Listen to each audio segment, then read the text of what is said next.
এবার আসেন আমরা সেই গ্রামের দিকে যাই। মৌমাছিকে একটা আদেশ পেয়ে যদি ওরা ব্যত্যয় না ঘটায় সারা জীবন পালন করে, আমাদের আল্লাহ আদেশ দিয়েছেন কয়টা? 500। কত বলেন বলেন? একটা এবার চলছে। অবরাবাল্লাহু মাসালান ক্বরিয়াতান কানাত আমিনাতাম মুতমাইন্না। আল্লাহ বলেন আমি উদাহরণ দিলাম, দৃষ্টান্ত দিলাম একটা গ্রামের। তাফসিরে গ্রামের নাম মক্কা শরীফ লেখা আছে। মক্কা কি? মক্কার নাম লেখা আছে মক্কা। এই গ্রামের উদাহরণ আল্লাহ দিয়েছেন। আজকের সাবজেক্ট হচ্ছে পৃথিবীতে যে ধরনের গুনাহ করবে ওই গুনাহটা আল্লাহ তুলে নেবে, নিয়ে ওই ধরনের আযাব আল্লাহ তার উপরে পাঠাবে। আমি বোঝাতে পারিনি? আপনি যে ধরনের অপরাধ করবেন এই অপরাধটা আল্লাহ তুলে নেবে, আবার ওইটাই আপনাকে শাস্তি গজব আকারে পাঠাবে আপনার প্রতি। এজন্য আমরা এমন কোন গুনার কাজ যেন না করি যে ওইটা উঠেছে আবার আমার উপরে উল্টা নাযিল হয়। যেদিন মেরাজে যাচ্ছিলেন নবী, যেটা ইবনে কাসিরে আছে, বিশ্ব নবী বলেন জিবরাইলের সাথে যখন যাচ্ছিলাম হঠাৎ দেখি আকাশ থেকে পিপিলিকার মতো কি নামতেছে, কালো কালো, জমিন থেকে কি যেন উঠতেছে। ডাক দিয়ে বললাম ইয়া আখি জিবরাইল, এ ভাই জিবরাইল, এগুলো কি ওঠে আর কি নামে? ফেরেশতা বলে হে রাসূল, এগুলো আপনার উম্মতের গুনাহ পাপ, এগুলো উঠতেছে। দুনিয়ায় যে যে ধরনের পাপ করে এগুলো উঠতেছে, আর ওই যে নামে যেগুলো ওগুলো আল্লাহর গজব হয়ে নামতেছে। আয়াতের প্রমাণ দিয়েছেন আল্লাহ সূরা রুমের 41 নম্বর আয়াতে, যাহারাল ফাসাদু ফিল বাররি ওয়াল বাহার বিমা কাসাবাত আইদিন নাস লিয়ুযীকাহুম বা'দাল্লাযী আমিলু লা'আল্লাহুম ইয়ারজিউন। রাব্বুল আলামিন বলেন জলে স্থলে যে বিপদ আপদ মুসিবত গুলো আসে একটাও আমি পাঠাতে চাই না, সব তোমাদের হাতের কামাই করা। আমি আল্লাহ এগুলো পাঠাই কেন জানো? জানো তোমরা একটু ফিরে আসো, তোমাদের একটু সাত চাকায় আমি, তোমরা ফিরে আসা দূরের কথা তোমাদের বৃদ্ধি আরো বাড়তে থাকে। আমা সাবাকুম মিন মুসিবাতিন ফাবিমা কাসাবাত আইদিকুম ওয়া ইয়াফু আন কাসীর। সূরা সূরা 30 নম্বর আয়াতে আল্লাহ জানিয়েছেন যত অপরাধ করো সবগুলোর শাস্তি যদি আমি আল্লাহ দুনিয়ায় পাঠাতাম শ্বাস ফেরার সময় পেতে না, অধিকাংশই তো মাফ করে দেই। অল্প কিছু কিছু আযাব গজব তোমাদের কাছে আসে, এগুলো তোমাদের হাতের কামাই করা পাপের ফসল। আল্লাহ এই গ্রামের উদাহরণটা দিয়েছেন এই কারণে, এমন একটা নিরাপদ শহর ছিল, সেখানে মানুষ নিশ্চিন্তে এবং নিরাপদে বাস করত। আপনি দেখেন এই দেশের সাথে না মানুষ ওঠাউঠি করেন, কি সমস্যা? কি না, আপনার তো জোর করে শোনানোর নিয়ম নেই আমার।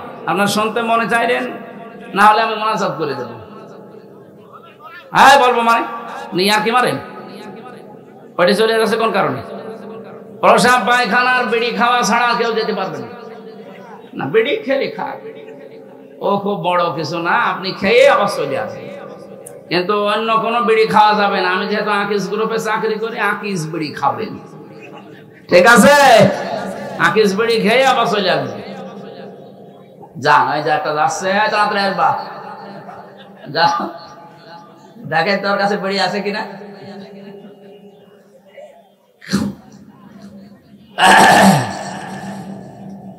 নওগাঁবাসী, আমি যেটা বোঝাতে চাচ্ছিলাম 1947 সালের দিকে আপনি তাকান, এ দেশটা একটা নিরাপদ জায়গায় কিন্তু ছিল।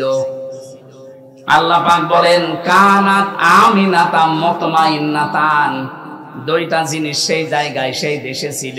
এক নম্বরে আমিনাতান নিরাপদ, দুই নম্বরে মুতমাইন্নাতান নিশ্চিন্ত। ওখানে বাস করে মানুষ নিরাপদ এবং নিশ্চিন্তে।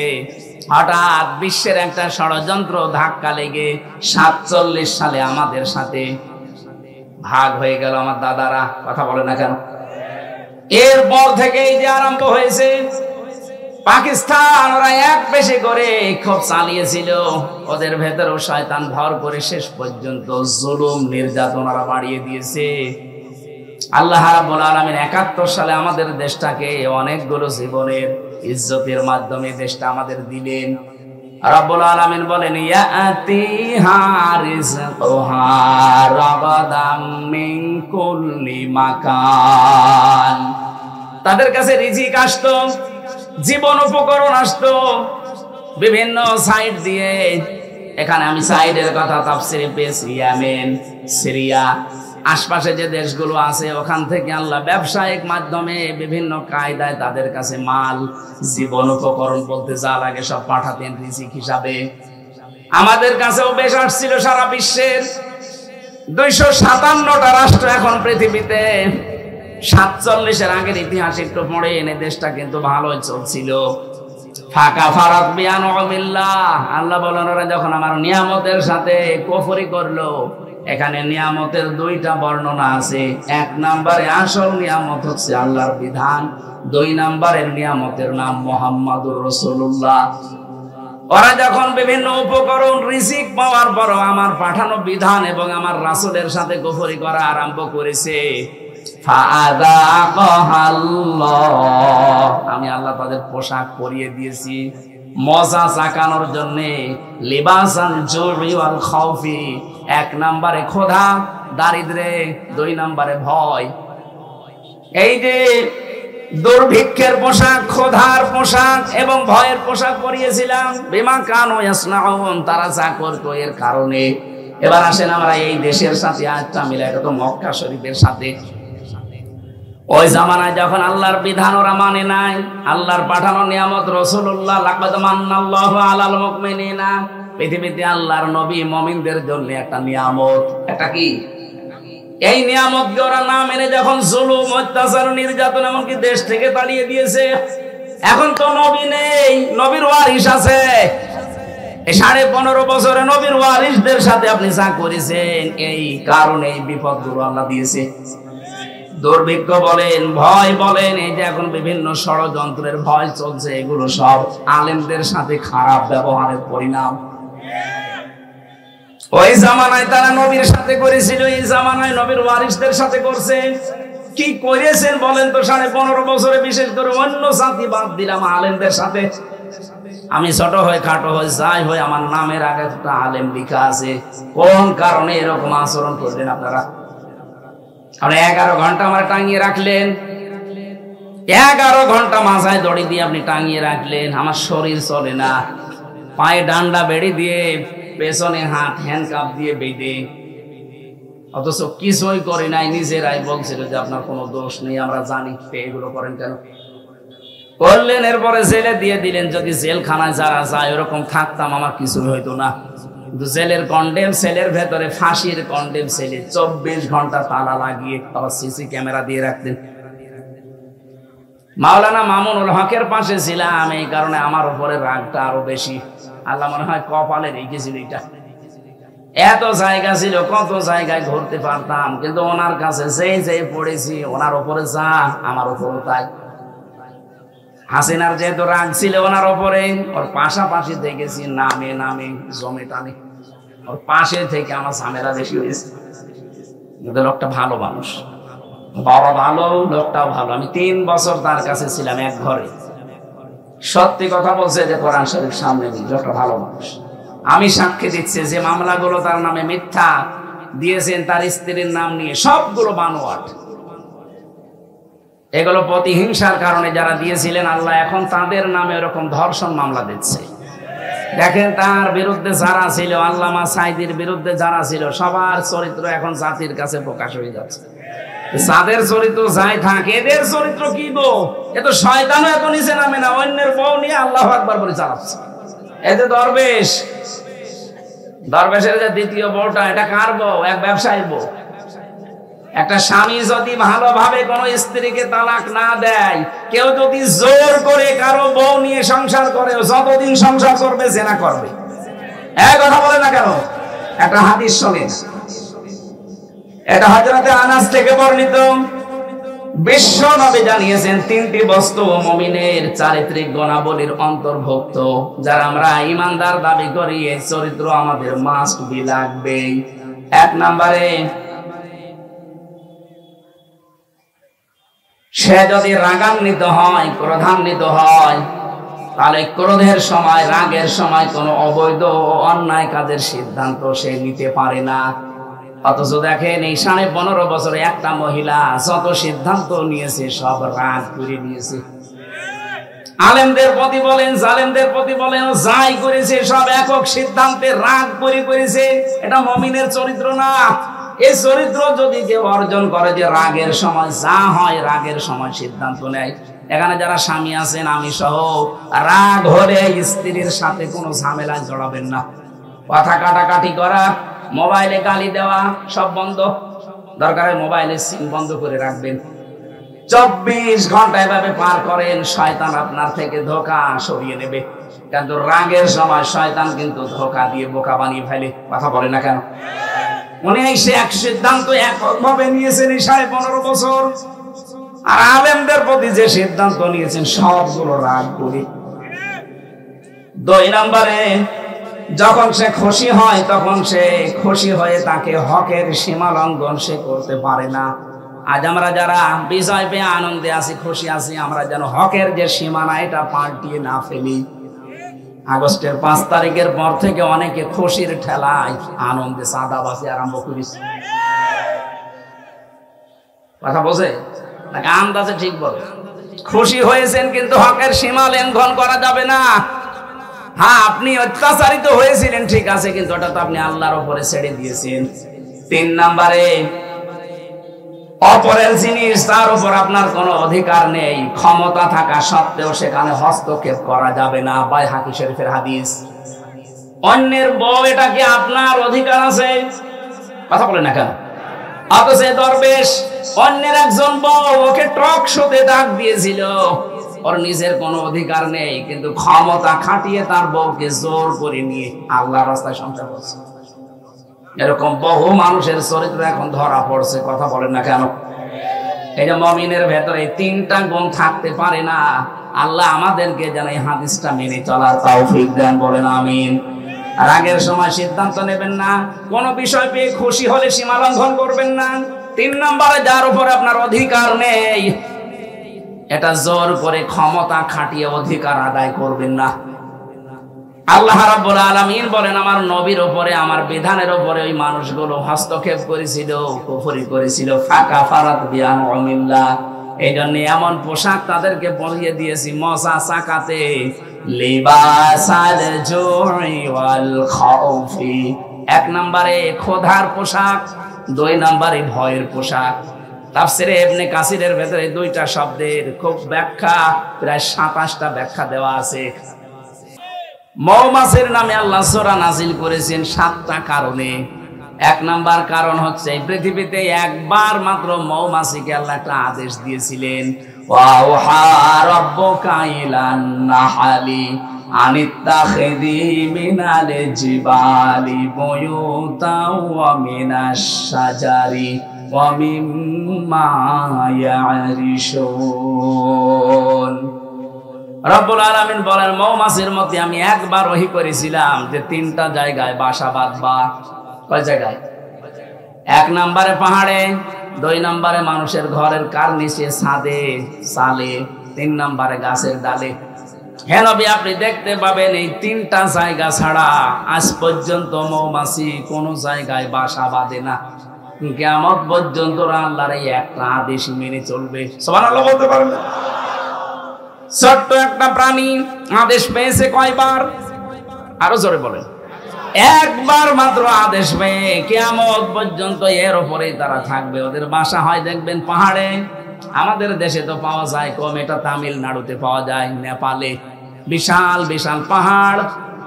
আমি তামিলনাড়ু দেখেছিলাম, বড় বড় পাহাড়ে ওখান থেকে মধু কেটে কেটে নিয়ে আসতেছে, কালো মধু।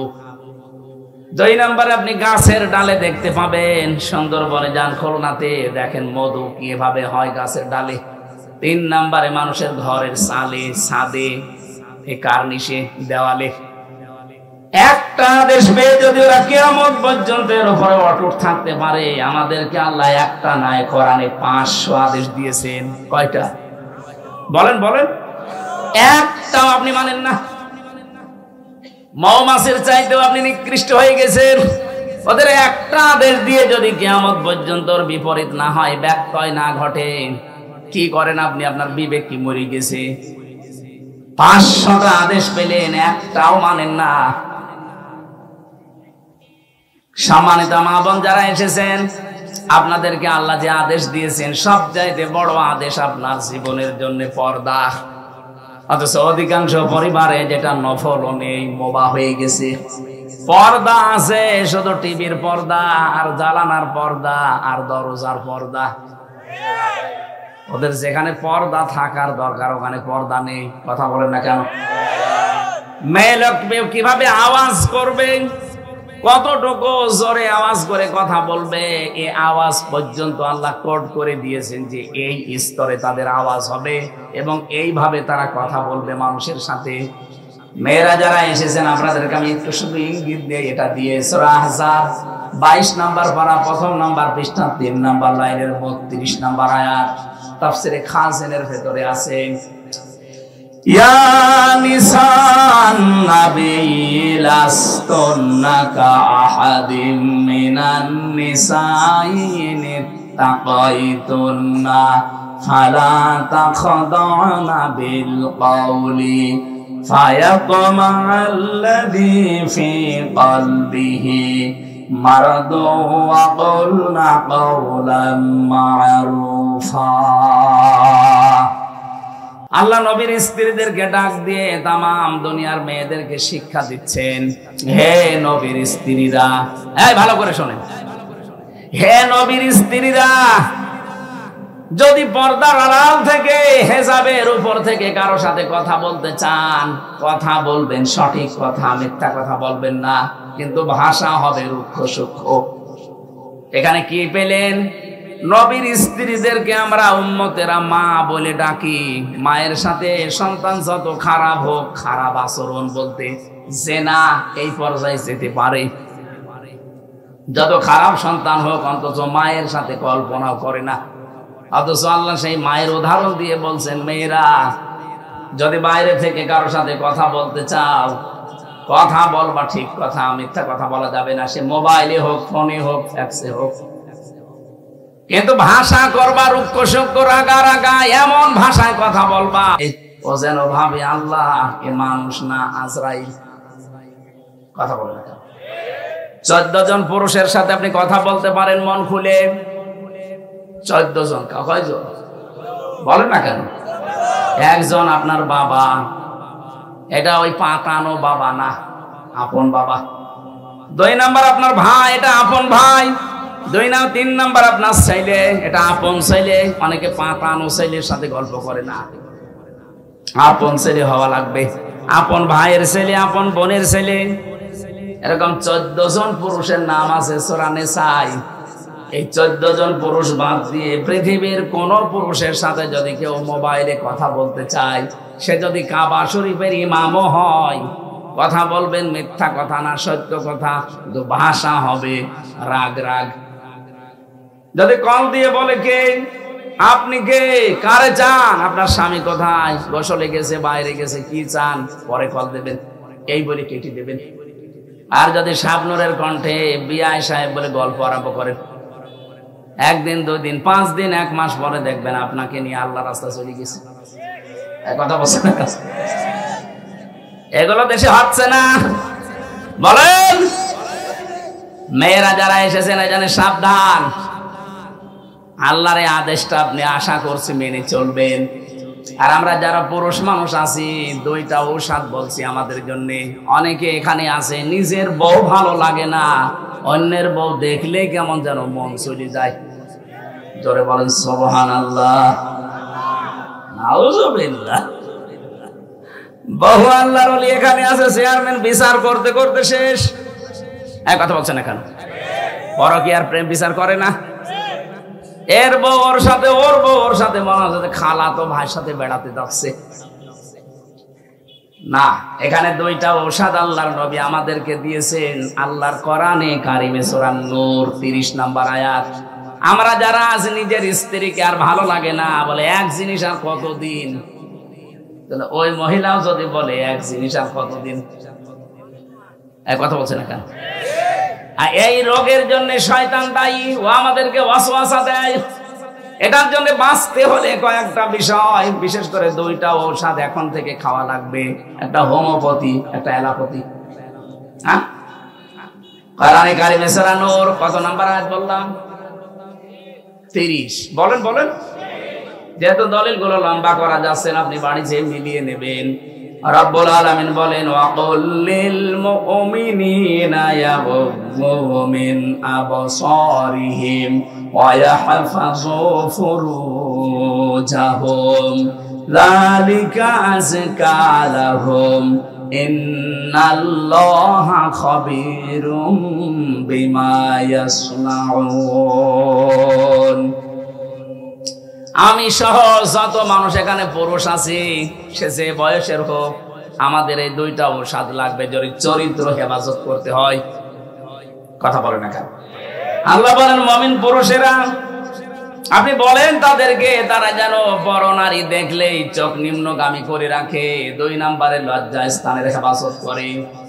সত্যি যাদেরকে শয়তান ওয়াসওয়াসা দিয়ে ধোঁকা দিয়া যে পুরা পরিবেশটা, পরিবারটা ধ্বংস করে ফেলছে, যারা পরকীয়া প্রেমের দিকে ঝুঁকে পড়েছেন, যারা বিবাহিত কোন স্ত্রীর সাথে লাইনে আছেন, এমনি যদি আপনার বিয়ে করতে মন চায়, অবিবাহিত কোনো কারোর সাথে কথা বলে আপনি ঠিক করে ফেলেন, কিন্তু বিবাহিত কোনো মহিলার সাথে লাইন করলে আপনার দুনিয়াও শেষ, আখিরাতও শেষ। 1 নম্বরে আপনি তার স্বামী যদি বৈধভাবে তালাক না দেয়, আপনি জীবনও তারে বিয়ে করতে পারবেন না, বা 2 নম্বরে তারে ছাড়া আপনি বাঁচতেও পারবেন না, কষ্টে মরবেন। এরকম পরকীয়া প্রেম অন্যের স্ত্রীর সাথে চালিয়ে যাচ্ছে আল্লাহর নাম নিয়ে, এখানে নেই? কারা কারা আছেন হাত তোলেন তো। এই এলাকায় মনে হয় এগুলো চলে না, কারণ শরীর চলে না, এরা করবে কি? যদি কেউ এরকম কোন গুনায় থাকেন, এটা কিন্তু সগীরা না, কবিরা গুনাহ। বিশেষ করে নিজের পাশের প্রতিবেশীর স্ত্রীর সাথে, ভাবির সাথে যারা লাইন করেছেন, সে যেভাবেই হোক এই মুহূর্তে তাওবা করে থেমে যান ওখানে, যে না ব্রেক। কারণ ওর তো স্বামী আছে, আপনি জীবনেও বিয়ে করতে পারবেন না তার সাথে যতদিন ওর স্বামী বৈধভাবে তালাক না দেবে।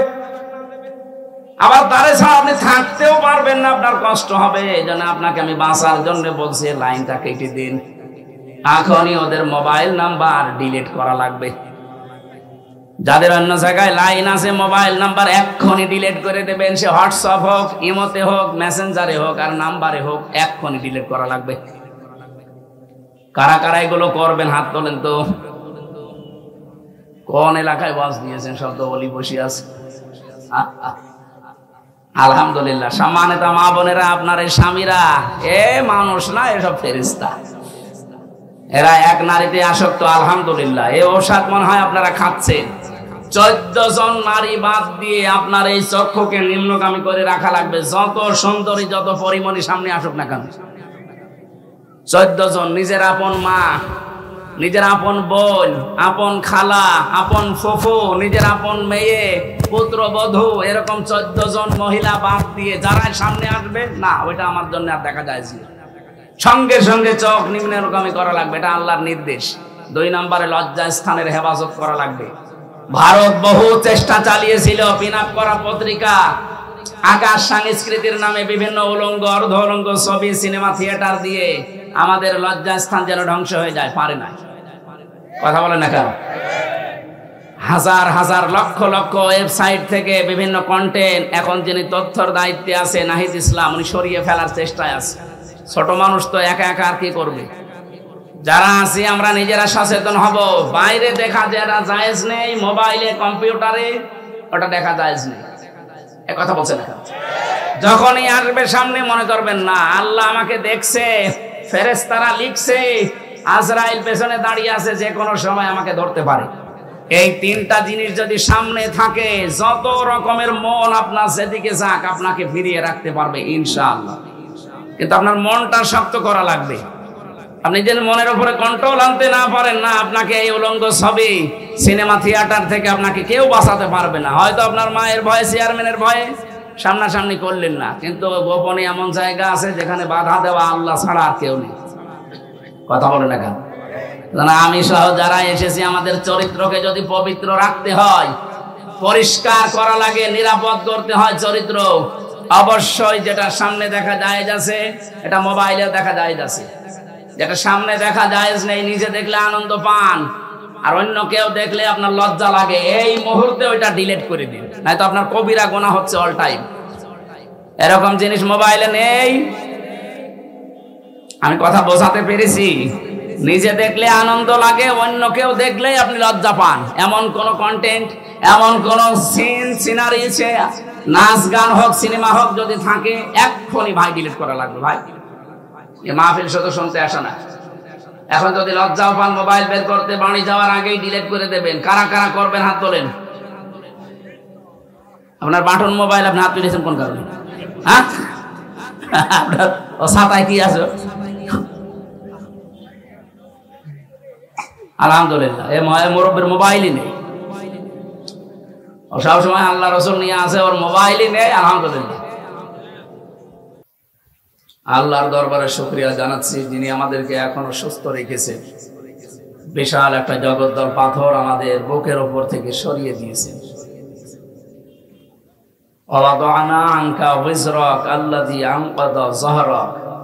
হে নবী, আমি আপনার পিঠ থেকে ওই বোঝা সরিয়ে দেইনি যেটা বাঁকা করে রেখেছিল আপনার পিঠকে।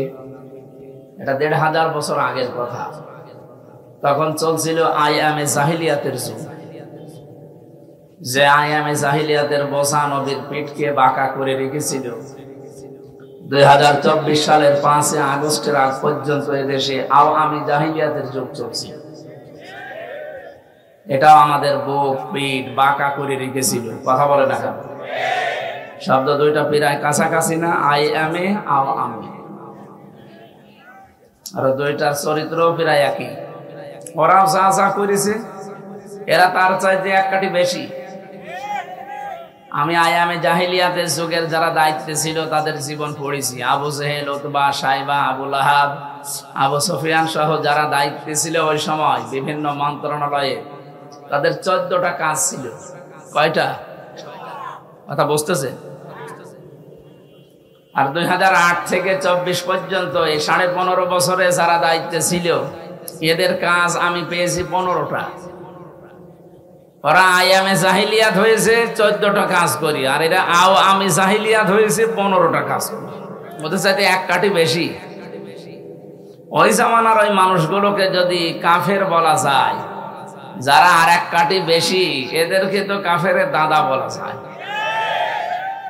তারপরেও যেহেতু একটু হজমজ করে হাজী সাহেব, আমরা অত নিচে নামতে পারি না, কিন্তু হাজী সাহেবের মুখে কয়েকদিন দেখছি একটু মিথ্যা কথা বেশি বের হচ্ছে। যিনি বসে আছেন ওখানে, অথচ ওই দেশের আল্লাহর ঘর মসজিদ গুলো ভেঙ্গে মন্দির বানানো হচ্ছে। সে বসে বসে ওখানে কি করে? আপনি যদি কিছু করতেই না পারেন তো ওখান থেকে অন্য দেশে চলে যান। কথা বলেন না? একটা অধিকার নিয়ে আপনি সেখানে বসে আছেন। সারা জীবন এতদিন আমরা শুনলাম যে আমাদের স্বামী স্ত্রীর সম্পর্ক, এই স্ত্রী হিসাবে একটু বলা যাচ্ছে না যে ওগো এগুলো বন্ধ করো? দেবে একেবারেই শুনতে না চায় যে রাতের বেলা কি করেন, কি কিছু করা যায় না, এমন ভাবে ধরবে। আছেন তো আপনারা দুইজন, একজন স্বামীর বাড়ি, একজন দোলা ভাইয়ের বাড়ি, কি আরামে আছেন? অন্তত দুইজন দুই দিক থেকে বলবেন না আল্লাহর ঘর মসজিদ ভাঙা যাবে না। বাংলাদেশে কোন মন্দির ভেঙে মসজিদ বানিয়েছে শুনিয়েছেন কোনদিন? দেখেছে? অথচ এগুলো এখন আমরা দেখতে পাচ্ছি। এরপরও ট্রাম্প সাহেব আসার পরে এরা দুই বোন মিলে বিভিন্ন জায়গায় এখন এই মিথ্যাটা ছড়াচ্ছে সিম্পিতি পাওয়ার জন্য বিশ্বের মোড়লদের, যে আমরা নির্বাচিত ছিলাম, আমাদেরকে উৎখাত করা হয়েছে। এটা ডাহা মিথ্যা কথা। আপনি নির্বাচিত ছিলেন, এই কথা শয়তানও বিশ্বাস করবে?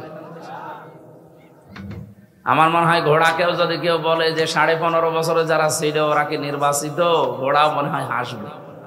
ভাই একটা কথা বলবে, নির্বাচনই তো হয়নি, তো নির্বাচিত হয় কি করে?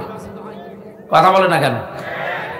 সুতরাং 8 সাল থেকে 24 সাল পর্যন্ত যতগুলো নির্বাচনের নামে প্রহসন হয়েছে জনগণের সাথে, এর দ্বারা যারা এমপি, এর দ্বারা যারা মন্ত্রী, এর দ্বারা যারা উপজেলা চেয়ারম্যান, এরা পোস্টারে যেন না লিখে যে সাবেক এমপি, সাবেক মন্ত্রী, আপনি লিখতে পারেন সাবেক চোর।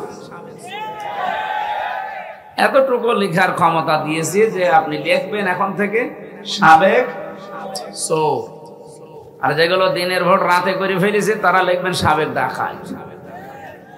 আপনি এর ছাড়া অন্তত এই বৈধ শব্দ লিখতে পারেন না যে সাবেক এমপি, সাবেক মন্ত্রী। কে আপনাকে ভোট দিয়েছে বলেন? আপনাকে ভোট কেউ দিয়েছে? আমি নিজে দেশের নাগরিক, কই আমার 33 বছর বয়স, অন্তত 18 বছর থেকে তো ভোট দিলেও 3 বার দেওয়া যায়, একবারও দিতে পারলাম না। একবার 154 জন একেবারে বিনা ভোটে, আর একবার রাতের দিনের ভোট আপনি রাতে করে ডিক্লেয়ার দিয়ে দিন। সুতরাং আমরা চাই এই 15.5 বছরে যারা দায়িত্বে ছিল, সে যে জায়গায় হোক, মন্ত্রী হোক, এমপি হোক, উপজেলা চেয়ারম্যান, মেয়র, যাই বলেন, টাকা ফেরত দেওয়া লাগবে। যা নিয়েছেন বেতন হিসাবে আপনার বেতন নেওয়াও জায়েজ নেই, কারণ এই দেশের জনগণ আপনাকে ভোট দেয়নি। এক কথা বলে না।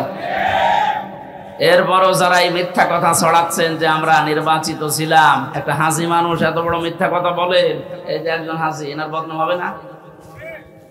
আপনারও মিথ্যা শুনে তো এনার নামে আমার নামও মানুষ বলবে যে হাসি না, এ পাঁচি। এই জন্য আমরা হজ করেছি টাকা খরচ করে, আপনার মতো রাষ্ট্রের টাকা দিয়ে না। আপনি এমন কাজ করবেন না যেন আমাদের উপর আবার বদনাম আসে যে এ তো হাসি না, হাসি মানে মিথ্যা কথা বলে, এমন হয় পাঁচি। কথা বুঝেন? আমরা একটু চেষ্টা চালাবো এরকম যেন কেউ মিথ্যা আর ছড়াতে পারে না। এই জন্য আজকে রায় হয়েছে, যারা পালিয়েছে, এই 2 বোন সহ যারাই পালিয়েছে এই দেশ থেকে অবৈধভাবে, এই মানুষগুলোর কোনো কথা আর প্রচার করা যাবে না। উস্কানিমূলক যেটা, বিদ্বেষমূলক যেটা, দেশের বিরুদ্ধে যায়। হাইকোর্টে আজকে রায় অলরেডি দিয়ে দিয়েছে। সুতরাং এই কাজ কেউ করলে কিন্তু তার এবার আইনগতভাবে খবর আছে। ওরা নিজেরা মোবাইল করে, নিজেরাই ওইটা আবার রেকর্ড করে, এডিটিং করে, ওইটা আবার নিজেরাই ফ্ল্যাশ করে দেয়। সব বানানো ওদের, কোন ষড়যন্ত্র কাজ হবে না। যতগুলো ইস্যু তৈরি করছে সব মুখ থুবড়ে পড়েছে। এই কথা বলেন না কেন? এখন আবার ইসকন দিয়ে আরম্ভ করেছিল। এই ইসকন যারা, এ মানুষগুলো কিন্তু সরাসরি হিন্দু না, এগুলো ইহুদিদের দ্বারা পরিচালিত। ওদের প্রতিষ্ঠাতা যেই লোক, নাম শুনেছেন? শেষে ওর নামের শেষে ডিগ্রি দেওয়া আছে প্রভুপাদ। এটা ওর ডিগ্রি, প্রভু। আমার সবসময় পাদের উপরে আছে। এটা একটা ইহুদি, অথচ খ্রিস্টান চার্চে লেখাপড়া করেছে। এরপরে হিন্দুদেরকে ধর্মীয় বিদ্বেষের মাধ্যমে একটা আলাদা জাতি গোষ্ঠী বানিয়ে ইসকনের মাধ্যমে ধর্মীয় উন্মাদনা ছড়ানোর ক্ষেত্রে এরা কাজ করছিল। ওনারা বসে বসে আর কাজ পায়নি, এখন এদেরকে দিয়ে দেশে বিশৃঙ্খলা তৈরি করার জন্য ফাঁদ পেতেছিল। ফেসবুকের কোন তথ্য এখন থেকে আর বিশ্বাস করবেন না। প্রভাকাণ্ডায় এবং যারা উশৃঙ্খল বক্তব্য দিয়ে এই দেশকে অস্থিতিশীল করতে চায়, তাদের ফাঁদে পা দেবেন না, তাহলে কিন্তু গোপালগঞ্জের ওই মানুষের মতো পেছনে হারিয়ে ফেলবে। এমন পিটানো পিটিয়েছিল, ওই কয়দিন গোপালগঞ্জ থেকে ঢাকায় আসতে, বসে আসলে 300 টাকা, দাঁড়িয়ে আসলে 1000 টাকা। এই কথা বলছেন, বসতেও পারতো না। এই জন্য আগামীতে এরকম করলে কিন্তু প্রশাসন এবং প্রধান যিনি দায়িত্বে আছেন এই দেশের, সেনা প্রধান ঘোষণা অলরেডি দিয়ে দিয়েছে, কেউ যদি এরকম কিছু করে দেশে অস্থিতিশীল পরিবেশ তৈরি হচ্ছে। আর যদি ঘর্ণাক্ষর আমরা জানতে পারি, ঠিক ওই রকম পেছনে এমন ভাবে লাল করা হবে, বান্দরের পেছনে তার কি লাল, তার চাইতে বেশি হয়ে যাবে। এই জন্য আমরা যেন সাবধান থাকি। যে আল্লাহ আমাদেরকে বিশাল পাথর নামিয়ে যে কথা বলার মতো একটা যোগ্যতা দিলেন, পরিবেশ তৈরি করে দিলেন, এটা যে কত বড় নিয়ামত, কথা বলতে পারা। আমি এর আগেও নওগাঁয় এসেছিলাম, কথা বলতে পারি না। কথা বললে 10টা 8টা কথা ভেতরে থাকতো, 2টা বলা যেত। এই কথা বলছে না কেন? এখন 8টা না, 10টা বললে 10টাই সামনে বলা যাবে ইনশাআল্লাহ। গোয়েন্দা বিভাগের প্রধান যিনি ছিলেন, এই কিছুদিন আগে দায়িত্ব পেয়েছিলেন, উনি আমারে বলছে এদেশের 15.5 বছরের জঞ্জাল সব মুক্ত করা লাগবে। 56,000 বর্গ মাইলে কোন জায়গায় কোরআনের কথা বলতে কারো অনুমতি নেওয়ার দরকার নেই। কেউ যদি বাধা দিতে আসে শুধু একটু জানাবেন, ওর দাঁত মুখ করে ফেলবেন। বললাম, স্যার আপনি এতদিন ছিলেন কোথায়? আমি নতুন দায়িত্ব পেয়েছি, কিন্তু আপনি রাতের বেলা যে অনুষ্ঠানগুলো করেন এই কমিটিকে আগে থেকে জানিয়ে দেবেন, তারা যেন পর্যাপ্ত আলোর ব্যবস্থা রাখে।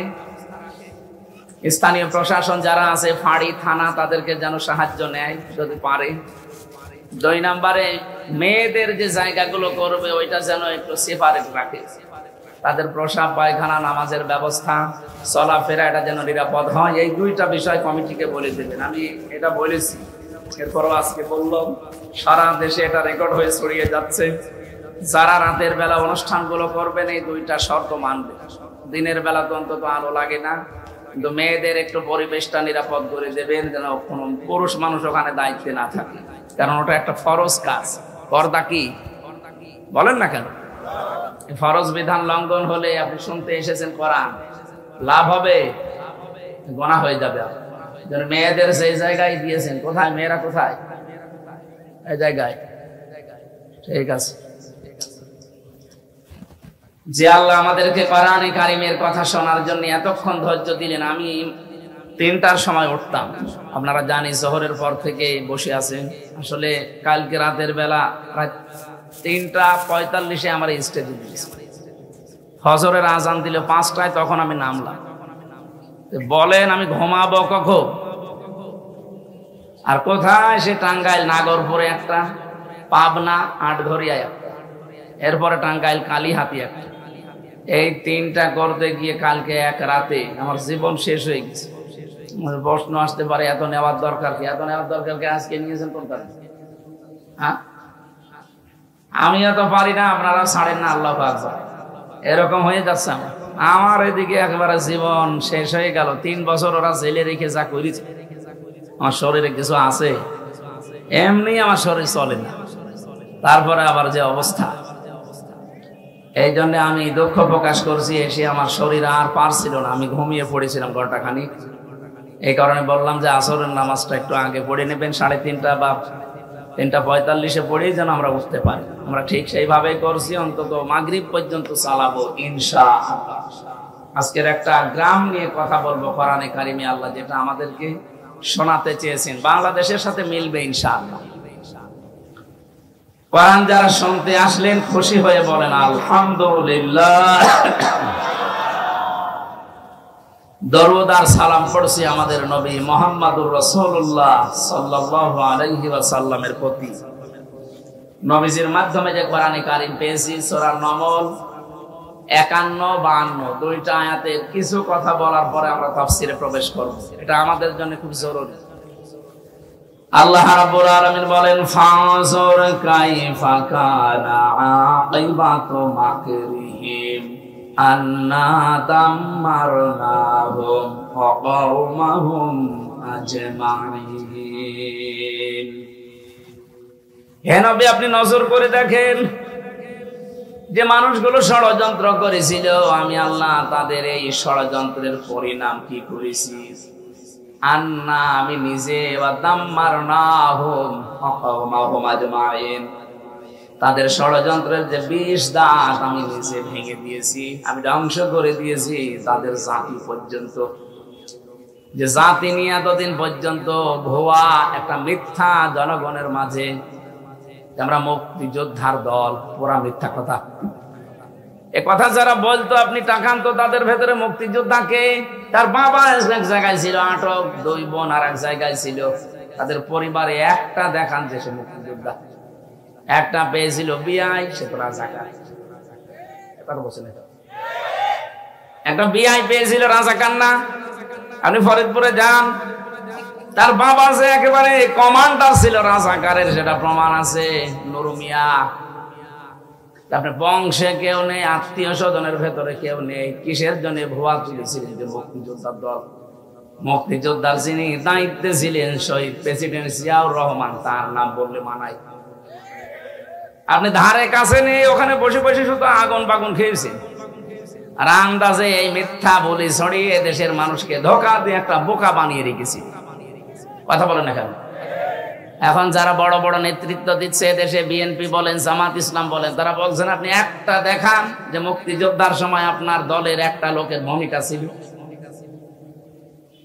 এদের স্বাধীন হোক আপনারা চাননি। হ্যাঁ, ভারত থেকে মুক্ত হওয়ার জন্য ওই সময় দেশ দুই টুকরা হয়ে যায়, পাকিস্তান আর ভারত। ভারত ষড়যন্ত্র করে পরবর্তীতে পাকিস্তান থেকে আমাদেরকে আলাদা করে দেয়, কারণ আমাদের শক্তি যেন খর্ব হয়ে যায়। ওরা পাকিস্তান থেকে আমাদেরকে এক টুকরা করে দিয়ে যদি ওরা বন্ধুত্বের দাবি করে, সারা জীবন নাকি ওরা আমাদের বন্ধু। ওরা আমাদের কি? ওরা আমাদের বন্ধু। ওরা নিজেরা বলে যে আমরা তোমাদেরকে আলাদা করে একটা আদি স্বাধীন রাষ্ট্র দিয়েছি, তা আমরা 7 সিস্টারের মাধ্যমে আপনাদেরকে আরো 6 ভাগ করে দিচ্ছি। আপনি 1 ভাগ করে যদি বন্ধুত্বের দাবি করেন, আমরা কয় ভাগ করছি? 6 ভাগ করে দেব, অসুবিধা নেই। আপনাদের বড় বন্ধু না আমরা? বন্ধু প্রতিবেশী এই আচরণ করে মানুষ। ওদের সাথে যতগুলো বর্ডার আছে দেখেন, প্রত্যেক জায়গায় মার খায়। পাকিস্তানে মার খায়, এই কথা বলেন না কেন? চীনে মার খায়, নেপালে মার খায়, মায়ানমারেও মার খাচ্ছে, ভুটানে মার খায়, আফগানিস্তানের একটা সরু গলি আছে ওদের দেশের সাথে, ওখানেও গেলে মার খায়। শুধু আমাদেরকে মারে। এজন্য এই মার খাওয়া আমাদের বন্ধ হয়ে গেছে, এখন বন্ধ হবে ইনশাআল্লাহ। দেখছেন না সবাই ঐক্যবদ্ধ হয়ে গেছে। আপনারা যত ঝামেলা করবেন এই দেশ তত মজবুত হবে ইনশাআল্লাহ। এদেশে আর দলমত থাকবে না, এদেশে এখন সবাই এক, আমরা সবাই মজলুম। কথা বলেন না কেন? যেন কিচ্ছু হয়নি, যারা যা করছে উস্কানিতে পা দেওয়া যাবে না। আলিফ, সাইফুল ইসলাম আলিফকে হত্যা করার পরে একটা ষড়যন্ত্রের জাল বিছিয়েছিল, দেখলো না এখানেও হালে পানি নেই। এদেশের মানুষ এত সংযম, এত ধৈর্যের পরিচয় দিতে পারে। শুধু এরকম না, যত বিষয় সামনে আসবে কোনোটাই পা দেওয়া যাবে না। ধৈর্যের সাথে যদি মোকাবেলা করতে পারি না আমরা। আর এখন যেভাবে ঐক্যবদ্ধ হচ্ছে জাতি, আজকেও ডক্টর ইউনূস প্রত্যেক ধর্মের গুরু যারা তাদেরকে ডাক দিয়েছেন, প্রত্যেক ধর্মে, সে মুসলমান বলেন, হিন্দু বলেন, খ্রিস্টান বলেন, বৌদ্ধ বলেন, মুশরিক বলেন, যারাই আছে দেশে সবার গুরু যারা তাদেরকে ডাক দিয়ে ঐক্যবদ্ধ করার চেষ্টায় আছে। লোকটার মাথায় কিন্তু বুদ্ধি আছে, দেখেছি? এসে এক ধমকে দিয়েছিল, এখনো পর্যন্ত ওদের ঘুম আরাম হয়ে গেছে। বলেছিল বাংলাদেশ যদি শান্তিতে না থাকে 7 সিস্টারও শান্তিতে থাকবে না। গত পরশু দিনের টকশো দেখেননি? আপনারা তো এসব খেয়াল রাখেন না, আপনারা তো আল্লাহর ওলি। 45 মিনিট আমি দেখছিলাম, আমি ঢাকাতে ছিলাম। 7 জন হিন্দু মিলে পাগল হয়ে গেছে ডক্টর ইউনূসের এই একটা কথা নিয়ে। ডক্টর এনায়েতুল্লাহ আব্বাসী হাফিজাহুল্লাহ উনি কয়েকটা ফর্মুলা দিয়েছিলেন সরকারকে, যে এইগুলো করেন ওরা বাপ ডাকবে আমাদের। এতদিন তো দাদা ডাকতো, বাপ ডাকবে। ওদের বাপ হওয়ার ঝামেলা, কারণ ওদের মা তো গরু। বাপ ডাকলে তো আরেক সমস্যা। ওদের মা যদি গরু হয় তাহলে বাপ হবে ওই যে ওই জিনিস, যাতে আমাদেরকে বাপ ডেকে ফেলবে শেষ পর্যন্ত। পাকিস্তান থেকে শুধু চিনি এসেছে, এই পাগল হয়ে গেছে ওরা। তুরস্ক থেকে কিছু মাল আসতে আরম্ভ করেছে। চীন থেকে এখন এই বাণিজ্যিক সম্পর্ক বাড়ানোর জন্য বাংলাদেশ জামাত ইসলাম সহ বিএনপি সহ প্রায় 18 জন না 19 জন গেছে কয়েকদিন আগে, ফিরে এসেছে পরশু। যে চুক্তিগুলো করে এসেছে শব্দ জানতে পারছে, ও শয়তানদের মাথা আসে হইল কি। মধ্য এশিয়ার আশপাশে যতগুলো দেশ আছে সব দেশ যদি ভারত ছাড়া চলতে পারে, বাংলাদেশও চলতে পারবে ইনশাআল্লাহ। ওদের কোনো দরকার নেই। শুধু বাংলাদেশের এই 18 দল বাদ দিয়ে, না কয় দল জানেন? 14 দল। এই 14 দল বাদ দিয়ে আমরা যারা আছি সবাই মাজলুম। সবাই কি? আর মাজলুমের কোনো দল নেই। এ দেশের জন্য আমরা সবাই এক। এই কথা বলেন না কেন? ভারতের সব জাতি মিলে যদি দেশের জন্য এক হয়ে যেতে পারে, ওরা অন্যায় করছে তারপরেও এক, আর আমরা ন্যায়ের পথে এক থাকতে পারবো না মানে? ওয়াতাসিমু বিহাবিলিল্লাহি জামিয়া, সবাই এক হও। এ নির্দেশ কার? এর ভেতরে যদি কেউ ফাটল ধরায় বিভিন্ন ইস্যু তৈরি করে, বুঝবেন এটা জাতির বেঈমান, সে যেই হোক। এখনো পর্যন্ত অনেক ইসলামী নাম নিয়ে, অনেক আলেম ওলামা পীরের নাম নিয়ে জাতির ভেতরে এখন ফাটল ধরানোর চেষ্টায় আছে যে না, ওরা আকীদা ঠিক নেই, ও বিএনপির জিয়াকে মানে, ও জামাত ইসলামের মওদুদিকে মানে, এই সমস্ত কথা বলে অনেকে ফাটল ধরাবে, ওর দাঁত সামনাসামনি খুলে ফেলবে। এখন আমার দেশ থাকছে না, আর ও ফতোয়া দিচ্ছে, কোন কার কি বিশ্বাস ঠিক নেই। ওগুলো আগে পরে, আগে আমার দরকারের দেশটা শান্ত করার কথা বলেন না কেন? এই জন্য আমরা আহ্বান জানাই আলেমদের পক্ষ থেকে, জাতীয় মসজিদের খতিব যিনি মুফতি আব্দুল মালিক সহ প্রত্যেকে জানাচ্ছে সরকারকে, আপনি ভারতের এই ব্যবসা বাণিজ্য সব বন্ধ করে দিন, আমদানি রপ্তানি সব বাইরে, বিশেষ করে চীন, পাকিস্তান, তুরস্ক, এদের সাথে আরম্ভ করেন, সৌদি আরবের সাথে। দেখেন ওরা পাগল হয়ে শেষে সাইলেকে বাপ ডাকবে। কারণ পৃথিবীতে সবচাইতে বেশি ভয় পায় মরণে হিন্দুরা, মুশরিক যারা, তারা সবচাইতে বেশি ভয় পায়। ওয়ালা তাজিদান্না আহরাসান নাসি আলা হায়াতিউ ওয়া মিনাল্লাযিনা আশরাকু, কোরআনের আয়াত, সূরা বাকারার ভেতরে আল্লাহ জানিয়েছেন, হে নবী, ওরা জীবনের প্রতি এত মায়া ওদের, ওদেরকে যদি বলেন 1000 বছর বেঁচে থাকবা, ওরা খুশিতে গদগদ বলবে আরো বাঁচতে চায়। তার মানে বেশি দিন বেঁচে থাকার আকাঙ্ক্ষা মুশরিকদের। কাদের বলেন? আমাদের দ্বারা ঈমান আছে, আমাদের বেশি দিন বেঁচে থাকার আকাঙ্ক্ষা নেই। আমরা তাড়াতাড়ি যেতে পারলেই বাগানে যেতে পারি। বাগান মানে জান্নাত। বলেন বলেন। আল্লাহ রাব্বুল আলামিন বলেন, আল্লাযীনা তাতাওয়াফাহুমুল মালাইকাতু তাইয়্যিবিনা ইয়াকুলুনা সালামুন আলাইকুম উদখুলুল জান্নাতা বিমা কুনতুম তা'মালুন। বলেন আল্লাহু আকবার। সূরা নাহাল 14 নম্বর পারার 9 নম্বর পৃষ্ঠা 13 নম্বর লাইনের 32 নম্বর আয়াতে আছে, আপনি যখন মরণের বিছানায় আছাড় খেয়ে পড়বেন, ফেরেশতারা আসবে, বলবে আল্লাহর বান্দা, জীবনটা পবিত্র করে রেখেছিলে এই ঝঞ্ঝা বিক্ষুব্ধ পৃথিবীতে, যেখানে সবাই গুনার কাজ পাল্লা বাঁচানোর জন্য, পবিত্র রাখার জন্য বহু চেষ্টা তুমি করেছিলে। এজন্য ফেরেশতারা আপনাকে অভয় জানাবে, বলবে ইয়াকুলুনা সালাম, শান্তি তোমার উপরে বর্ষিত হোক, উদখুলুল জান্নাতা, প্রবেশ করো আল্লাহর এই জান্নাতে, বিমা কুনতুম তা'মালুন, এতদিন যা করেছো তার পুরস্কার প্রতিদান আল্লাহ এইটা তোমাদের দিয়েছেন।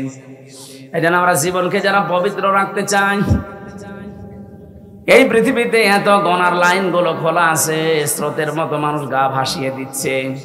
কঠিন পরিস্থিতিতে আমরা যারা এখনো আমাদের চরিত্রের উপরে টিকে আছি, আমাদের ঈমানের উপরে, মরণের বিছানায় যখন আছাড় খেয়ে পড়বেন, দেখবেন অবশ্যই ফেরেশতা এসে জান্নাত দেখাবে। গতকালকে কুমিল্লায় বাংলাদেশ জামাত ইসলামীর একটা কর্মী সম্মেলন ছিল।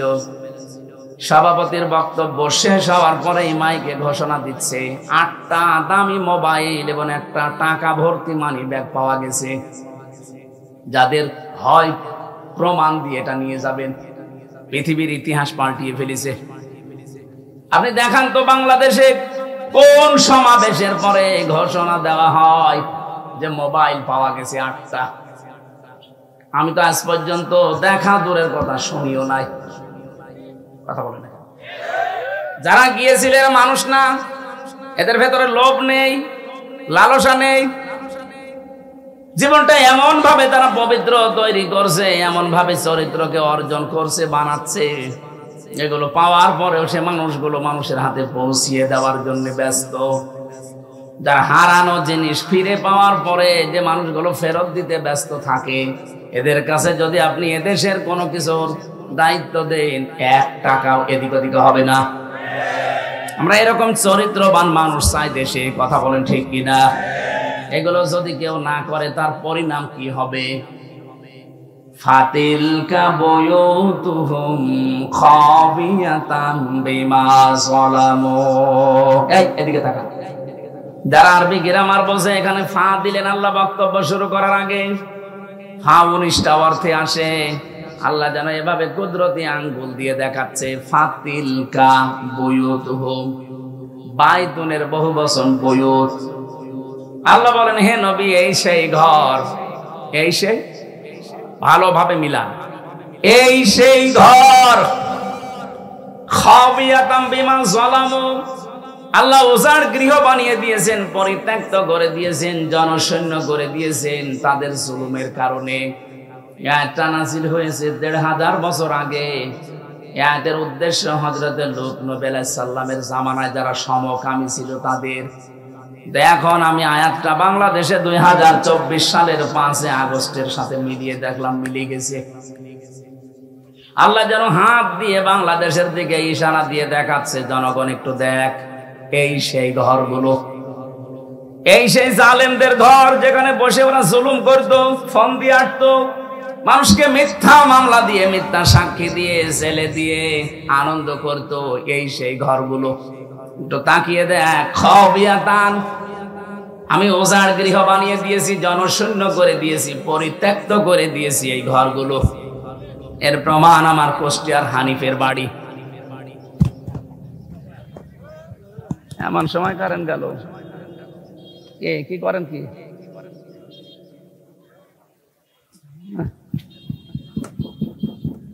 আমার ভাইরা, ৪-৫ দিন আগেও আমি আসার সময় দেখছিলাম বাড়িটা পরিত্যক্ত হয়ে আছে। এখন জাতীয় টয়লেট, মানুষজন যায় ওই দিক থেকে, আগে কাজ সারে। ৩ দিন আগের পেপার দেখলাম, এই যে ঢাকার যে বাড়িটা, এত দামি বাড়ি, মানুষ যেখানে গেলেই চুমা খায়, এই বাড়িটাও দেখলাম ৪-৫ জন একসাথে যে টয়লেট করছে, কেউ এদিকে, কেউ এদিকে, কেউ এদিকে, যার যেদিকে ইঞ্জিন যায় ওইদিকে। পরিত্যক্ত তো করেছে আল্লাহ, টয়লেট বানিয়ে দিয়েছে। এক কথা বলছে না কেন? আবু জেহেলের বাড়ি যেমন আন্তর্জাতিক টয়লেট, এই দেশের ৬৩০টা থানা, যেখানে যেখানে জুলুম হয়েছে, যে জালেমদের বাড়িতে, অফিসে, প্রত্যেকটা বাড়ি আর অফিস আল্লাহ উজাড় গৃহ বানিয়ে দিয়েছে। কেন দিলেন? আল্লাহ পরের শব্দে জানিয়েছেন, বিমা যালামু, তাদের জুলুমের কারণে। এখন আমাদের কি এখান থেকে? এর পরের শব্দ আল্লাহ আমাদের জন্য জানিয়েছেন। তারা আলেম আছেন, এবার দেখেন তো, ইন্না ফি যালিকা লাআয়াতাল লিকাউমিন ইয়ালামুন। আয়াতের মাঝে লাম আছে, লামে তাকিদ। আল্লাহ তাকিদ দিয়ে যারা জানাচ্ছেন, অবশ্যই এর ভেতরে শিক্ষা আছে যারা জ্ঞানী সম্প্রদায় তাদের জন্য। কি শিক্ষা? 15.5 বছরে ওদের শিকড় কত নিচে নেমেছিল বলেন তো। একটা পিয়ন থেকে শুরু করে সংসদ পর্যন্ত এমন কোন জায়গা ছিল না যেখানে ওদের লোক সেট করা ছিল না। এক কথা বলা লাগবে, প্রত্যেকটি জায়গায় এমন ভাবে তৈরি করে রেখেছিল 15.5 বছরে, একেবারে গভীর পর্যন্ত, পাতাল পর্যন্ত শিকড় গেড়ে ফেলেছিল। আল্লাহ বলেন, শিকড় আমি উপড়িয়ে ফেলেছি। ফাকতিআ দাবিরুল কওমিল্লাযিনা যালামু, জালেমদের শিকড় কেটে দেওয়া হয়েছে। কেটেছে কে? আরো জোরে বলেন। এই জনগণের মাধ্যমে আল্লাহ এমন শিকড় কেটে দিয়েছে। হে পৃথিবীর পরবর্তী যারা আসবে তারা শোনো, এখানে কিন্তু লা দিয়েছেন। ইন্না ফি যালিকা লাআয়াতাল লিকাউমিন ইয়ালামুন। পরবর্তী প্রজন্ম যারা আসবে তারাও যদি ক্ষমতায় বসো, সাবধান, জুলুম করবা না। তোমরাও যদি জালেম হয়ে যাও, তোমাদের বাড়ি ঘর এরকম পরিত্যক্ত করে দেব। আজ শোনার পরে যদি কেউ শিক্ষা না নেয়, তার কপাল পোড়া। এটা শুধু আল্লাহ আমার জন্য দিয়েছেন, তামাম দুনিয়ায় যারাই আছে মানুষ পদ পাচ্ছে তাদের জন্য। এই জন্য জুলুম করে যারা, আল্লাহ বলেন ওদেরকে একটু ছাড় দেন, হাসতে দেন। আজ ভারতের বুকে দেখা যাচ্ছে মুসলমানের মুরব্বী মানুষ ধরে, দাড়ি ধরে ওরা ছুরি দিয়ে দাড়ি কেটে দিচ্ছে। এই অত্যাচারের শেষ কোথায়? আর আপনারা বলেন আমাদের দেশে নাকি মানব অধিকার লঙ্ঘন হয়, এদেশে নাকি সংখ্যালঘু নির্যাতন হয়। পৃথিবীর সবচাইতে বেশি সংখ্যালঘু নির্যাতন হয় ভারতে। এক কথা বলেন না কেন? সবচাইতে বেশি নির্যাতন সংখ্যালঘু, এটা ভারতে হয়। এবং মানবাধিকার পর্যন্ত লঙ্ঘন এখন পৃথিবীতে সবচাইতে বেশি হয় ভারতে। ওরা খ্রিস্টান 2 জন মহিলাকে পর্যন্ত উলঙ্গ করে রাস্তায় হাঁটিয়েছে। খ্রিস্টান এখনো পর্যন্ত যদি ঘুমিয়ে থাকেন, না জেগে ওঠেন, কবে জাগবেন? আপনার মেয়ে, আপনার বউ, আপনার মাকে তারা উলঙ্গ করে রাস্তায় এখনো ঘোরাচ্ছে। কি ইতিহাসকে ভুলে গেছি আমরা? কিছুদিন আগের কথা না? তামাম দুনিয়ায় এখন 1 নাম্বার জাতি হিসাবে সবচেয়ে বেশি মানুষ বাস করে খ্রিস্টান ধর্মে। তামাম দুনিয়াটাই ইহুদিদের দখলে। ওরা আর 2 জন মিলে ওরা দুনিয়া চালাচ্ছে। এই অবস্থায় যদি তাদের মাকে, তাদের মেয়েকে, তাদের বোনকে উলঙ্গ করে ভারতের বুকে ঘোরাতে পারে, হাঁটাতে পারে, তারা আর পারে নাকি? সুতরাং আপনারাও সতর্ক, সোচ্চার হন। তামাম দুনিয়া যদি এক হয়ে যায়, 120 কোটি হিন্দু ও মুখের ফু দিলে উড়ে যাবে। আমাদের এখানে এক সবচাইতে বড় শিক্ষা, আমরা যেন সামনে কারো উপরে জুলুম না করি। যে অপরাধ করেছে তার শাস্তি দেওয়া যায়। আল্লাহ বলেন ওদেরকে একটু হাসতে দেন, ওদেরকে ফুর্তি করতে দেন, অচিরে ওরা ওদের জালমে জুলুমের পরিণতি দেখতে পাবে। কিন্তু যারা জুলুম করবে না, ওয়াং যাই নাল্লাযীনা আমানু ওয়া কানু ইয়াত্তাকুন, আমি আল্লাহ নিজে বাঁচিয়ে দেব তাদেরকে, যাদের ভেতরে ঈমান থাকবে আর যাদের তাকওয়া থাকবে। এই মানুষগুলোকে বাঁচানোর দায়িত্ব কার? তাহলে আমার এতক্ষণ পর্যন্ত আলোচনার সারবস্তু এই, দুনিয়া সব একদিকে হয়ে যাক, আমাদের বাংলাদেশে এখন ঐক্যবদ্ধ হওয়া লাগবে। এটা এখন সবচাইতে বড় বিষয়। সত্যি যদি 18 কোটি মানুষ মায়ের পেটের মতো সিমেন্টেড হয়ে যেতে পারি, আল্লাহর কসম তামাম দুনিয়া একদিকে হলেও কিচ্ছু হবে না। এত শক্তি ঐক্যের। আল্লাহ এটা আমাদের বুঝে অনুধাবন করে যার যার জায়গা থেকে এটা মেনে চলার তৌফিক দেন, বলেন আমিন। আর আমরা যেন জালেম হয়ে না যাই। জালেম হলে আমাদের বাড়িও আল্লাহ এরকম হানিফের বাড়ির মতো পরিত্যক্ত করে দেবে। কথা বলে না কেন? শুধু কি হানিফের বাড়ি, সারা বাংলাদেশে যত জালেমের বাড়ি আপনি তাকান, এই নওগাঁ, আমি নাম নিলাম না, যাদেরকে দাপট ছিল দেখেছেন, কোথায় তারা? কই সে বক্স চেয়ারম্যান কই? আওয়াজ আসছে না খুঁজে। মজুমদার সাহেবকে দেখলাম শরীর টলাতে জ্বলাতে যাচ্ছে, আর মানুষ ঘৃণা ভরে তার দিকে তাকাচ্ছে। আরে ভাই, জেলে তো আদালতে তো আমাদেরও নিয়ে গেছে, মানুষ দেখেছে আর কান্নাকাটি করেছে, আর ওদেরকে দেখলে মানুষ এখন পচা ডিম মারতেছে। কি দাপট ছিল তাদের! আল্লাহ সবগুলো মাটির সাথে মিশিয়ে দিয়েছেন। কর্নেল ফারুক খানকে দেখলাম নিজে চলতে পারে না, অন্যের সাহায্যে লাঠি নিয়ে চলছে। আপনারা জেলে যারা যাননি তারা বুঝবেন না, আমি নিজে জানি, 3 বছর ছিলাম জেলের ভেতরে। যদি সত্যি আরামে থাকতে চান, বাইরে থেকে আপনার টাকা পাঠানো লাগবে, নয়তো আপনি আরামে থাকতে পারবেন না। ওখানে কেউ কারো না। ওদের যে অবস্থান দেখলাম, ওদের টাকা পাঠাবে কে? কারণ যারা পাঠাবে তারাই তো পালিয়েছে। কথা বলে না কেন? কর্নেল ফারুক খান, সাধন চন্দ্র মজুমদারের যে অবস্থা শরীরের, নিজেরা তো কোনো কাজ করতে পারে না অন্যের সাহায্য ছাড়া। বাইরে থেকে যদি টাকা পাঠানো বন্ধ হয়ে যায়, ও ভেতরে যে অবস্থা, ও নিঃশ্বাস বন্ধ হয়ে মরে যাবে। কিচ্ছু করা লাগবে না, শুধু যোগাযোগ বিচ্ছিন্ন করে দেবে আমাদের মতো। আমরা তো কোরআন শরীফ পড়তে পারতাম, কোরআন নিয়ে ব্যস্ত থাকতাম, ও শয়তানরা তো কোরআনও পড়তে পারে না, এমনি মরে যাবে টেনশনে।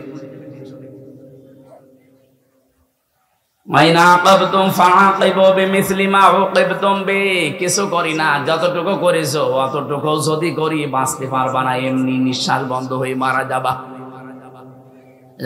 আমি আবার বলছি আমরা যারা সামনে যাব চেয়ারে, সে যেই হোক, আমরা যেন জালেম হয়ে না যাই। কথা বলে না কেন? জালেম হলে কিন্তু আপনার খবর আছে। সূরা নমলের 51, 52, 53 নাম্বার আয়াত দলিল, আপনাকে আল্লাহ পরিত্যক্ত করে দেবে। সে আল্লাহ এখন আর নেই, একটু মুরব্বী হয়ে গেছে, একটু চোখে কম দেখে। লা তাখুযুহু সিনাতুন ওয়ালা নাওম। আল্লাহ পাক বলেন, আমি ঘুমাই না, ঘুমের তন্দ্রা পর্যন্ত আমার আসে না, আমি ঝিমাইও না। আমি যদি ঝিমিয়ে যাই তামাম পৃথিবী আমার সৃষ্টি জগৎকে দেখবে, একটার সাথে আর একটা ধাক্কা লেগে সব চোরমার হয়ে যাবে। এই জন্য আমি ঘুমাই না, এটা ঠিক রেখেছি। আমার ঝিমানিও আসে না, ঘুমের ভাঁড়ও ধরি না। সুতরাং উনি ঠিক জায়গা মতো আছে, ওনাকে ওই জায়গায় বিশ্বাস করা লাগবে যে সবার উপরে কে। আরো জোরে বলেন। বাংলাদেশে একটা শিরিক এখনো পর্যন্ত জারি আছে, এটা আমরা তুলে দিতে চাই। কি? যারা বলে ক্ষমতার উৎস জনগণ, এটা শিরিক। কারণ এটা আল্লাহর কাজ। ক্ষমতার উৎস কে? আপনি যদি মনে করেন আমারে বলছে, হ্যাঁ আমি আপনাকেই বলছি, কারণ আমি দেখতে পাচ্ছি আপনি কোরআনের চোখ লাগিয়ে যে আপনি জাহান্নামে যাচ্ছেন। যারা এই বিশ্বাস করেন ক্ষমতার উৎস জনগণ, এটা শিরিক। আর শিরিক করলে সেই লোকটা হয় মুশরিক। কথা বলেন না কেন? মুশরিকের জন্য আসল জায়গা জাহান্নাম। ইন্নাহু মাইয়ুশরিক বিল্লাহি ফাকাদ হারামাল্লাহু আলাইহিল জান্নাহ ওয়া মাওয়াহুন নার ওয়া মা লিয-যালিমিনা মিন আনসার। বলেন আল্লাহু আকবার। দুনিয়ায় আর যাই করেন সব আল্লাহ হয়তো মাফ করে দিতে পারে, তার সাথে যেগুলো। কিন্তু শিরিক যদি করেন আপনার মাপ নেই, আপনার জায়গা জাহান্নাম, যাওয়াই লাগবে। আপনার জন্য জান্নাত আল্লাহ হারাম করে দেয়। এই জন্য এই শিরিকে যারা আছেন যে ক্ষমতার উৎস জনগণ, ক্ষমতায় দিতে পারে জনগণ, এটা কিন্তু শিরিক চলছে। এই বিশ্বাস এখনই পাল্টাতে হবে। ক্ষমতার উৎস কে? বলেন না কেন? যাদের বিশ্বাস নেই এক্ষুনি পরিবর্তন হওয়া লাগবে। না কিসের কারণে আসলেন এখানে? আপনার রূপ দেখাতে এসেছেন, আপনার রূপের মতো রূপ আর এখানে কারণ নেই। পাল্টাতে হবে। আমি এক কথাই বলছি, শিরিক কাকে বলে? আল্লাহ যেটা পারে ওইটা অন্য কেউ পারে, এই বিশ্বাস করার নাম শিরিক। কথা বলছেন? আল্লাহ যেটা পারে ওইটা অন্য কেউ পারে, এই বিশ্বাস করার নাম। আরো জোরে বলেন। এখনো পর্যন্ত কার ভেতরে বিশ্বাস আছে বলেন তো যে ক্ষমতার উৎস জনগণ? হাত তোলেন তো। নওগাঁ কি সব আল্লাহর ওলি হয়ে গেছে? মুশরিক যারা সব পালিয়েছে? না, আপনি যে দল করেন, কিন্তু এই বিশ্বাস করা লাগবে আপনি মনে প্রাণে যে ক্ষমতার উৎস জনগণ নয়, ক্ষমতার উৎস কে? যদিও শুনতে ছোট মনে হচ্ছে, এই আর কি, আরে আর কি মানে? এইটাই তো আপনার জান্নাত জাহান্নামের গ্যারান্টি। আপনার ইমানই যদি ঠিক না থাকে জান্নাত যেতে পারবেন? সুতরাং আশা করছি এটা যাদের বুঝে হোক না বুঝে হোক ভুলে আছেন, আপনি পাল্টিয়ে যাবেন। আমি সূরা নাহাল 14 নম্বর পারা 19 নম্বর পৃষ্ঠার 1 নম্বর লাইনের 112 নম্বর আয়াত, একটা আয়াত পড়েছি। লক্ষ লক্ষ হাদিসের একটা হাদিসের 4 ভাগের 1 ভাগ পড়েছি। দেখেন তো এই আয়াতের এই হাদিসের ভেতরে কি আছে। আমার গলা বসে যাচ্ছে মানে? এই মাইক গলা কি আওয়াজ শুনে গেল কেন?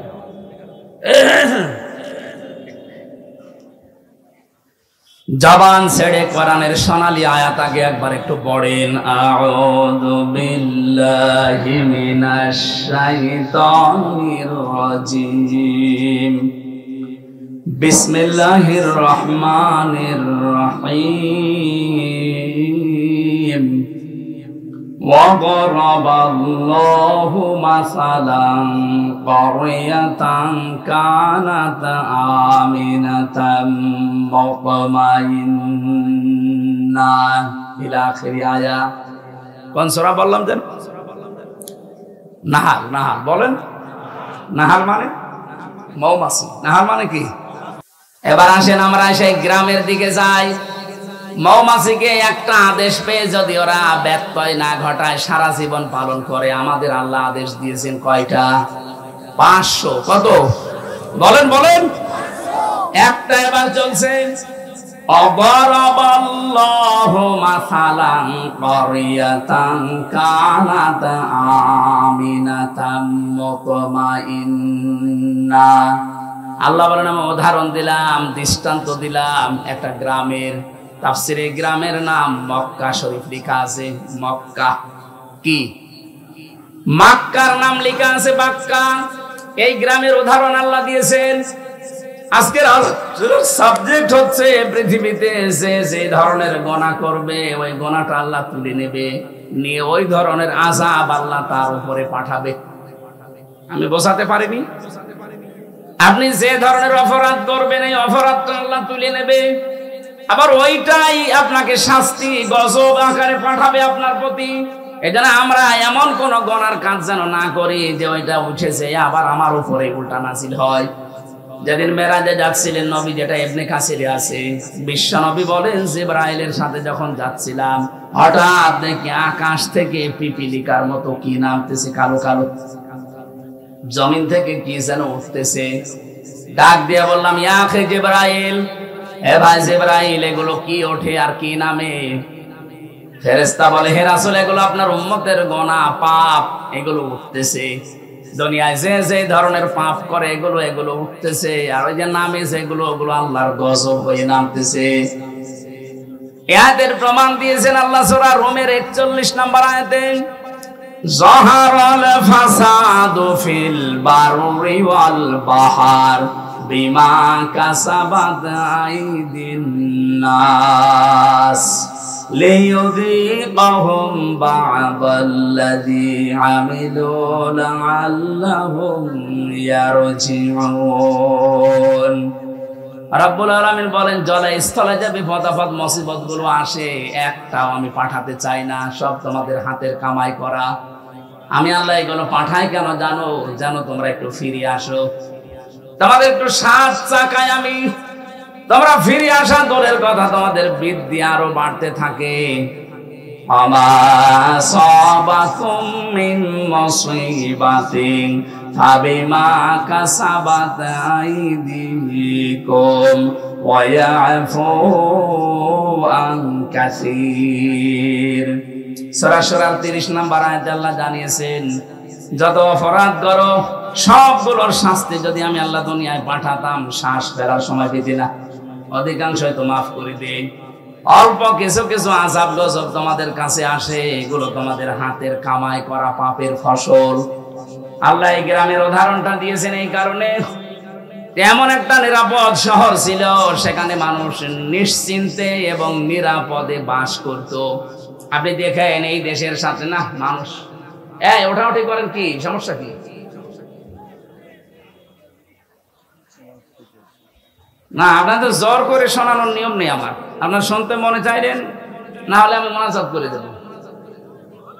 হ্যাঁ বলবো মানে নিয়ে আর কি মারেন, ওইটা চলে গেছে কোন কারণে? প্রসাব পায়খানার বিড়ি খাওয়া ছাড়া কেউ যেতে পারবে না। বিড়ি খেলে খায়, ও খুব বড় কিছু না, আপনি খেয়ে আবার চলে আসে, কিন্তু অন্য কোনো বিড়ি খাওয়া যাবে না। আমি যেহেতু আকিস গ্রুপে চাকরি করি, আকিস বিড়ি খাবেন, ঠিক আছে? আকিস বিড়ি খেয়ে আবার চলে আসবে। যান, ওই যে একটা যাচ্ছে, তাড়াতাড়ি আসবা, যা দেখে তোর কাছে বিড়ি আছে কিনা।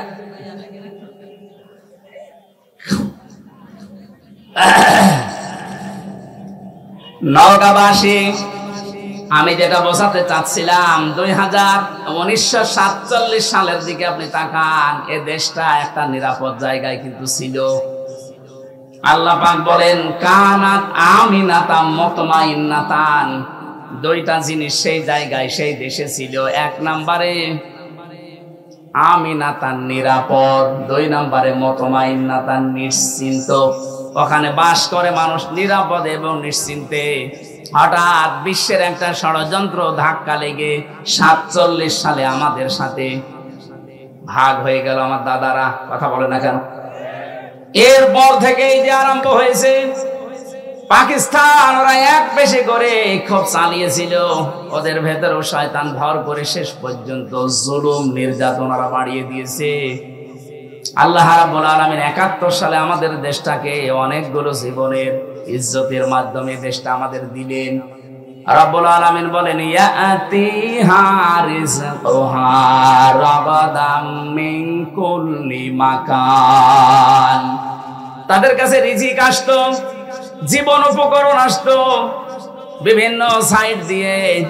এখানে আমি সাইডের কথা তাফসিরে পেয়েছি, ইয়েমেন, সিরিয়া, আশপাশে যে দেশগুলো আছে ওখান থেকে আল্লাহ ব্যবসায়িক মাধ্যমে বিভিন্ন কায়দায় তাদের কাছে মাল, জীবন উপকরণ বলতে যা লাগে সব পাঠাতেন রিজিক হিসাবে। আমাদের কাছেও বেশ আসছিল। সারা বিশ্বের 257টা রাষ্ট্র এখন পৃথিবীতে, 47-এর আগের ইতিহাস একটু পড়ে এনে দেশটা কিন্তু ভালোই চলছিল। ফাঁকা ফারাত বিআনউমিল্লাহ, আল্লাহ বলেন ওরা যখন আমার নিয়ামতের সাথে কুফরি করলো। এখানে নিয়ামতের দুইটা বর্ণনা আছে।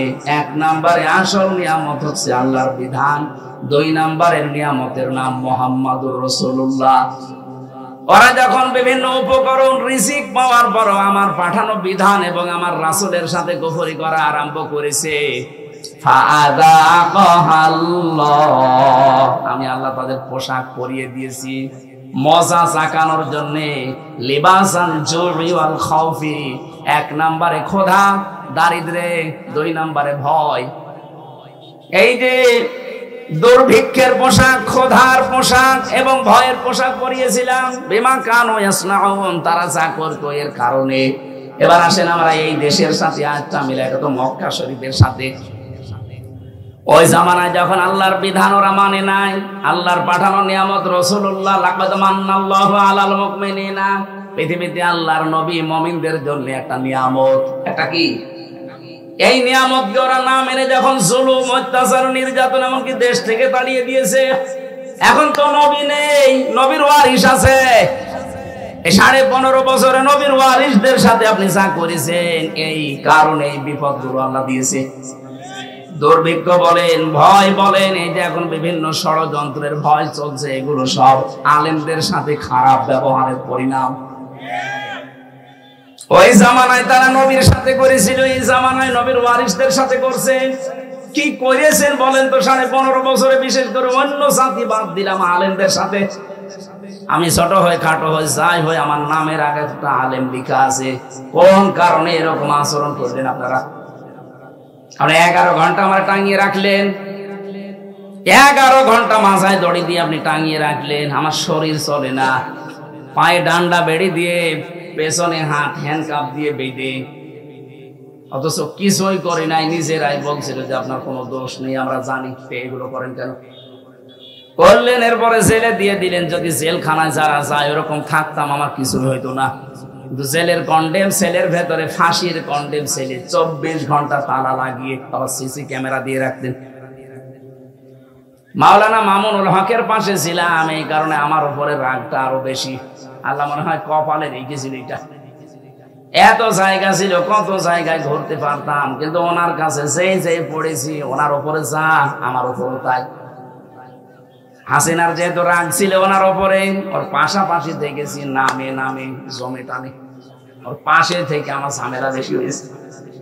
কিন্তু লোকটা ভালো মানুষ, বড় ভালো, লোকটাও ভালো। আমি 3 বছর তার কাছে ছিলাম এক ঘরে। সত্যি কথা বলছে যে কোরআন শরীফ সামনে নিয়ে, লোকটা ভালো মানুষ। আমি সাক্ষী দিচ্ছি যে মামলাগুলো তার নামে মিথ্যা দিয়েছেন, তার স্ত্রীর নাম নিয়ে, সবগুলো বানোয়াট। এগুলো প্রতিহিংসার কারণে যারা দিয়েছিলেন, আল্লাহ এখন তাদের নামে এরকম ধর্ষণ মামলা দিচ্ছে। দেখেন তার বিরুদ্ধে যারা ছিল, আল্লামা সাইদির বিরুদ্ধে যারা ছিল, সবার চরিত্র এখন জাতির কাছে প্রকাশ হয়ে যাচ্ছে। যাদের চরিত্র যাই থাকে, এদের চরিত্র কি গো?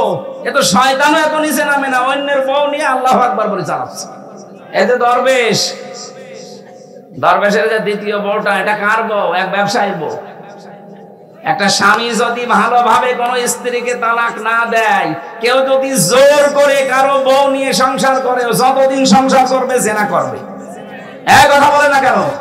একটা হাদিস শোনেন, এটা হযরতে আনাস থেকে বর্ণিত। বিশ্ব নবী জানিয়েছেন 3টি বস্তু মুমিনের চারিত্রিক গুণাবলীর অন্তর্ভুক্ত। যারা আমরা ঈমানদার দাবি করি, এই চরিত্র আমাদের মাস্ট বি লাগবে। 1 নম্বরে,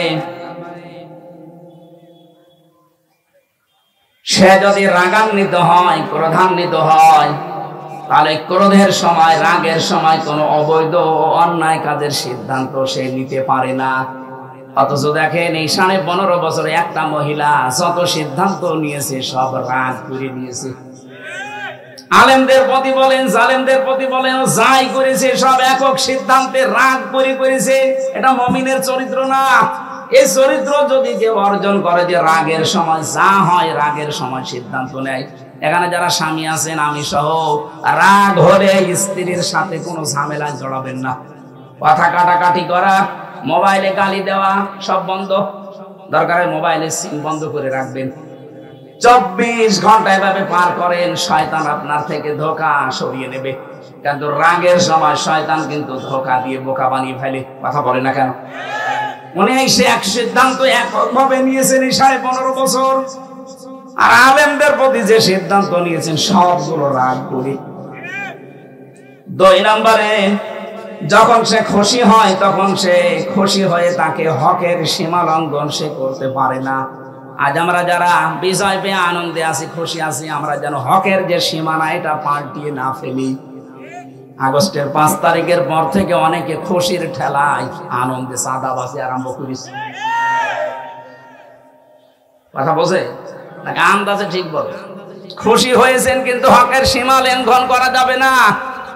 হ্যাঁ, আপনি অত্যাচারিত হয়েছিলেন ঠিক আছে, কিন্তু ওটা তো আপনি আল্লাহর উপরে ছেড়ে দিয়েছেন। 3 নম্বরে, অপরের জিনিস তার উপর আপনার কোনো অধিকার নেই, ক্ষমতা থাকা সত্ত্বেও সেখানে হস্তক্ষেপ করা যাবে না। বাইহাকি শরীফের হাদিস। অন্যের বউ, এটা কি আপনার অধিকার আছে? কথা বলে না কেন?